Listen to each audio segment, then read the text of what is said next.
విడిచిపెట్టుకునే time అయిపోతుంది, నేను వెళ్ళిపోవాలి, తెల్లారిపోతుంది, నేను వెళ్ళిపోవాలంటే అట్లా కుదరదు.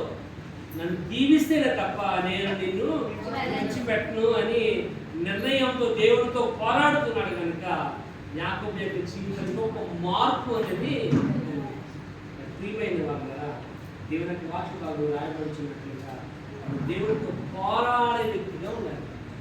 రెండవ శుద్ధాన్ని చూడండి, 28వ వచనం 32:28 పోరాడాలి.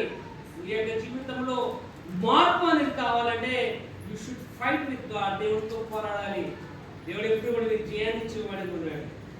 రెండు దగ్గర రాయబడుతుంది, చేంజ్ యువర్ ఐడెంటిటీ. నీ యొక్క ఐడెంటిటీని ఆయన మార్చగలవాడు, నీ స్థితిని ఆయన మార్చగలవాడు. ఇక్కడ ఆయన అంటున్నాడు, ఈ దినము నుంచి నువ్వు ఇక యాకోబు అని మాత్రము పిలవబడవు.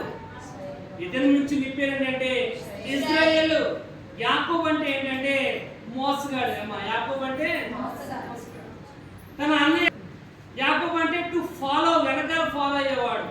యాకోబు అంటే టు బిహైండ్, వెనకాల ఉండేవాడు. యాకోబు అంటే ఏంటంటే కుతంత్రం కలిగినవాడు. ఏంటది? కుతంత్రం కలిగినవాడు అంటే అర్థమైపోవాలని ఆయనకు ఆలోచన. కనుకనే తన అన్నయ్యను మోసం చేశాడు.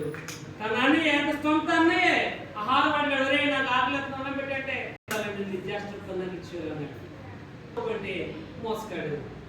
యాకోబు అంటే కుయుక్తి కలిగిన వాడు. యాకోబు అంటే వెనకాల ఉండేవాడు. యాకోబు అంటే తన యొక్క జీవితంలో ఒక వ్యక్తిని ఫాలో అయ్యేవాడు. ఎప్పుడైతే యేసు ప్రభు తన యొక్క జీవితంలో వచ్చింది, ఎప్పుడైతే యేసు అతను అంగీకరించాడు,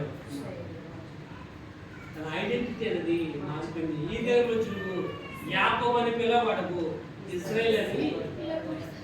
ఇశ్రాయేల్ అంటే రాయబడుతుంది నచ్చ చెప్పువాడు. ఇశ్రాయేల్ అంటే పోరాటం ఆడేవాడు. ఇశ్రాయేల్ అంటే దేవునికి ఇష్టమైన వాడు.